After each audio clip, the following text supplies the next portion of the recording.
Capilla y repique de campanas navideñas, y en el pesebre una virgen desvelada sufre y sueña. Hola hermanos, el día de hoy 31 de diciembre del 2019, sí, es el último día de este año civil, claro, termina el 2019, con gratitud, con ese espíritu alegre, conscientes de que hemos llegado hasta aquí por la pura misericordia de Dios.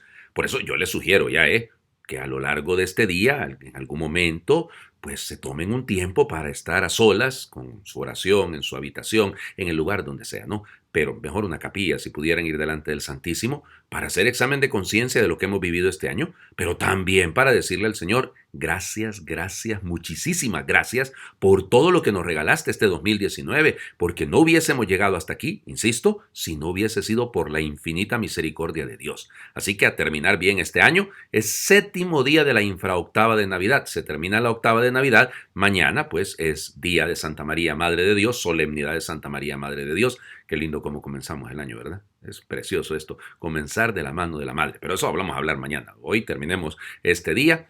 Fíjense, hoy también es día de San Silvestre. Oh, famoso San Silvestre. No por la carrera de San Silvestre únicamente, porque es cierto, ¿no? Sino porque, fíjense, él fue el Papa de la Gran Transición. Estamos hablando de que él llega Papa en enero del año 314. Se supone que nació en el año 270, más o menos. Y bueno, él le va a tocar iniciar como papa ese periodo de paz, cuando la iglesia pasa a ser religión lícita, es decir, pasa a ser religión permitida. Va a ser a San Silvestre a quien Constantino le va a entregar toda la zona de Laterano, toda la zona de Letrán.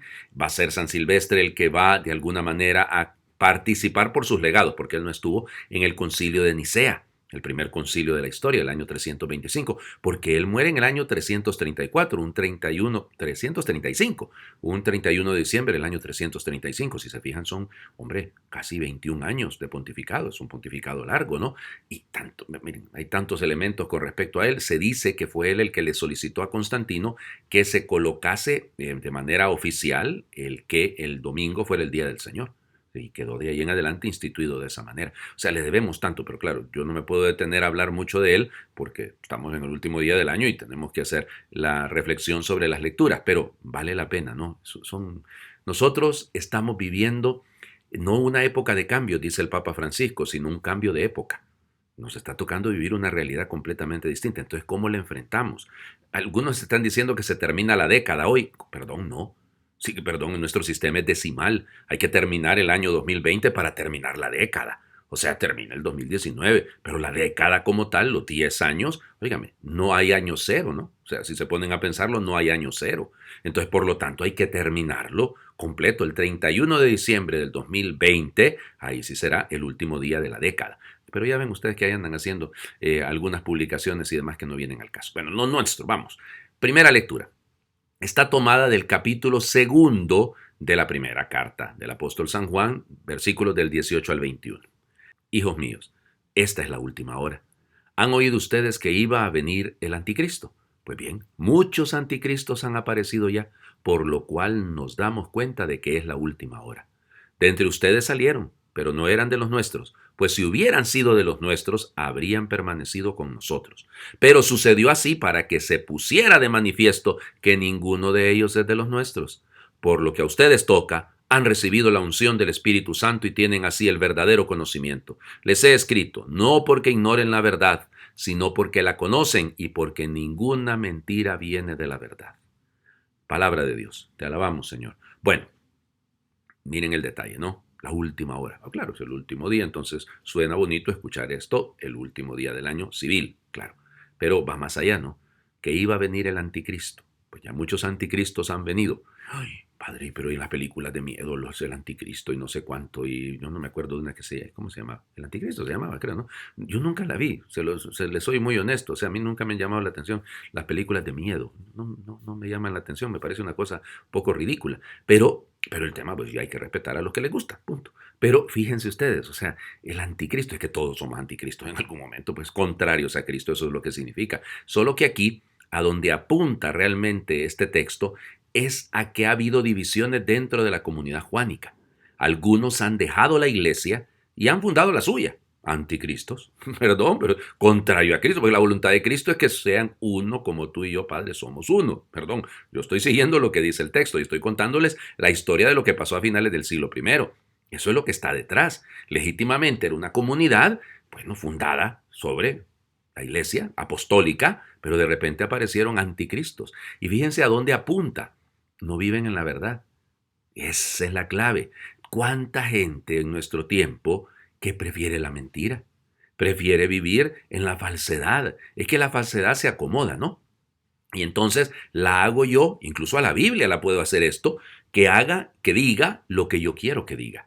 Y entonces la interpreto. Miren, hay un montón de comunidades, llamémosle así, que hablan de que siguen la Biblia, sola escritura. Momento, es que si siguieran solo la Biblia, no se hubieran separado de la iglesia, porque realmente mucho de lo que hay es la interpretación bastante libre y sin historia, sin sentido histórico, que se hace de los escritos sagrados. Y ese es un error. Por eso, cuidado, no vayamos a caer también nosotros. Ya les digo, al hacer el examen de conciencia, pues yo también tengo que reconocer que muchas veces he actuado en contra de Cristo, en contra de lo que el maestro enseña, en contra de lo que, sí, claro, con mis pecados yo me vuelvo un anticristo, ¿no? Y cuando eso lleva a que otros fallen, óiganme, más grave todavía, ¿no? Por eso les digo, el examen de conciencia es necesario hacerlo el día de hoy, para que mañana comencemos con una mentalidad nueva, con un propósito, con un proyecto nuevo. ¿Qué propósito nos debemos hacer? Bueno, dejémonos iluminar, sí, porque vamos a hablar de la luz, ahora en este momento. Fíjense, volvemos, te termina la octava y volvemos al primer día de la octava. La lectura del día de hoy es el prólogo de Juan, el prólogo de San Juan, capítulo primero del Evangelio de Juan, capítulo primero, versículos del 1 al 18. En el principio ya existía aquel que es la palabra, y aquel que es la palabra estaba con Dios y era Dios. Ya en el principio él estaba con Dios. Todas las cosas vinieron a la existencia por él, y sin él nada empezó de cuanto existe. Él era la vida, y la vida era la luz de los hombres. La luz brilla en las tinieblas, y las tinieblas no la recibieron. Hubo un hombre enviado por Dios que se llamaba Juan. Este vino como testigo para dar testimonio de la luz, para que todos creyeran por medio de él. Él no era la luz, sino testigo de la luz. Aquel que es la palabra era la luz verdadera que ilumina a todo hombre que viene a este mundo. En el mundo estaba, el mundo había sido hecho por él, y sin embargo el mundo no lo conoció. Vino a los suyos y los suyos no lo recibieron. Pero a todos los que lo recibieron les concedió poder llegar a ser hijos de Dios, a los que creen en su nombre, los cuales no nacieron de la sangre ni del deseo de la carne, ni por voluntad del hombre, sino que nacieron de Dios. Y aquel que es la palabra se hizo hombre y habitó entre nosotros. Hemos visto su gloria, gloria que le corresponde como a unigénito del Padre, lleno de gracia y de verdad. Juan el Bautista dio testimonio de él, clamando: a este me refería cuando dije: el que viene después de mí tiene precedencia sobre mí, porque ya existía antes que yo. De su plenitud hemos recibido todos gracia sobre gracia, porque la ley fue dada por medio de Moisés, mientras que la gracia y la verdad vinieron por Jesucristo. A Dios nadie lo ha visto jamás. El Hijo unigénito que está en el seno del Padre es quien lo ha revelado. Palabra del Señor. Gloria a ti, Señor Jesús.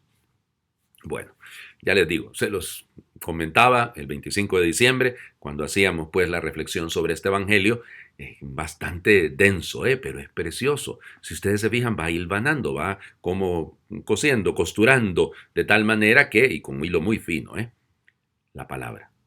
Claro, en el principio existía la palabra. Volvemos como al Génesis. La palabra que crea todo fue creado por él y para él, va a decir San Pablo. Pues esto mismo, nada de lo que existe hubiese llegado a la vida sin él.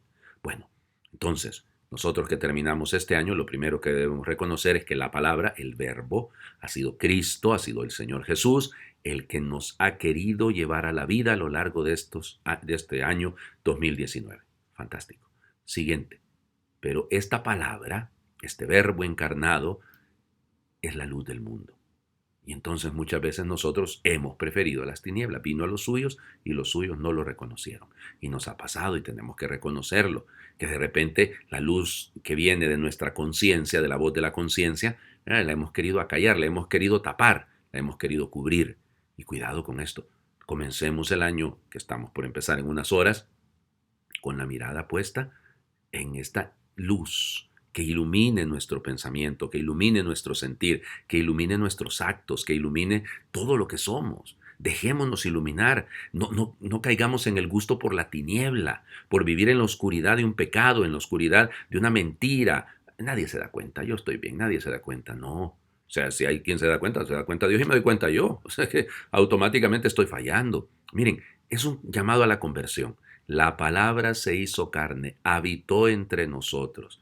Fíjense cómo se va hilvanando poco a poco. Esta palabra, que es luz, que es la vida, se hace carne, toma forma humana, asume la realidad humana en todas sus dimensiones.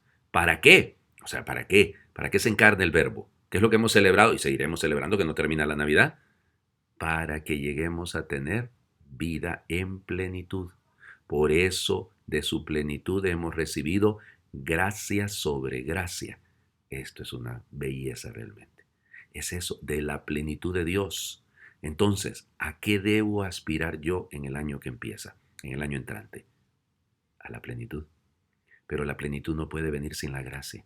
Si vivimos fuera de la gracia de Dios, si vivimos en desgracia, entonces no puede haber plenitud. Y necesitamos esta plenitud, necesitamos aspirar a eso. Por eso, yo les sugeriría, digo, dentro de sus proyectos de este próximo año, que crezca la gracia en nuestra vida, que crezca realmente el sentido de Dios en nuestra historia personal. Bueno, voy a terminar el día de hoy. Fíjense que me puse a buscar, bien simpático, me puse a buscar una oración de fin de año. Y entonces, como hacemos casi todos, dicen los muchachos, googleé. Me puse en Google a que encontrar una oración y fíjense que era la misma oración en un montón de páginas. Era la misma oración, entonces no sé quién la hizo. Sinceramente se los digo, pero como la encontré en varias páginas, entonces decidí, bueno, si la tienen varias páginas católicas, está bonita. Solo le modifiqué una cosita al final, porque ahí dice en los próximos días y realmente es mañana. Entonces es lo único que he modificado de la oración, pero es muy bonita. Señor Dios, dueño del tiempo y de la eternidad, tuyo es el hoy, el mañana, el pasado y el futuro. Al terminar este año quiero darte gracias por todo aquello que recibí de ti. Gracias por la vida y el amor, por las flores, el aire y el sol, por la alegría y el dolor, por cuanto fue posible y por lo que no pudo ser. Te ofrezco cuanto hice en este año, el trabajo que pude realizar y las cosas que pasaron por mis manos y lo que con ellas pude construir. Te presento a las personas que a lo largo de estos meses amé, las amistades nuevas y los antiguos amores, los más cercanos a mí y los que estén más lejos, los que me dieron su mano y aquellos a los que pude ayudar, con los que compartí la vida, el trabajo, el dolor y la alegría. Pero también, Señor, hoy quiero pedirte perdón. Perdón por el tiempo perdido, por el dinero malgastado, por la palabra inútil y el amor desperdiciado. Perdón por las obras vacías y por el trabajo mal hecho, y perdón por vivir sin entusiasmo. También por la oración que poco a poco fui aplazando y que hasta ahora vengo a presentarte. Por todos mis olvidos, descuidos y silencios, nuevamente te pido perdón. Mañana iniciaremos un nuevo año, y detengo mi vida ante el nuevo calendario aún sin estrenar, y te presento estos días que solo tú sabes si llegaré a vivirlos. Hoy te pido para mí, los míos, la paz y la alegría, la fuerza y la prudencia, la claridad y la sabiduría. Quiero vivir cada día con optimismo y bondad, llevando a todas partes un corazón lleno de comprensión y paz. Cierra tú mis oídos a toda falsedad y mis labios a palabras mentirosas, egoístas, mordaces o hirientes. Abre en cambio mi ser a todo lo que es bueno, que mi espíritu se llene solo de bendiciones y las derrame a mi paso. Cólmame de bondad y de alegría, para que cuantos conviven conmigo o se acerquen a mí encuentren en mi vida un poquito de ti. Danos un año feliz y enséñanos a repartir felicidad. Amén. Que Dios les bendiga a todos. Muy feliz final del año 2019. Mañana les digo feliz año nuevo.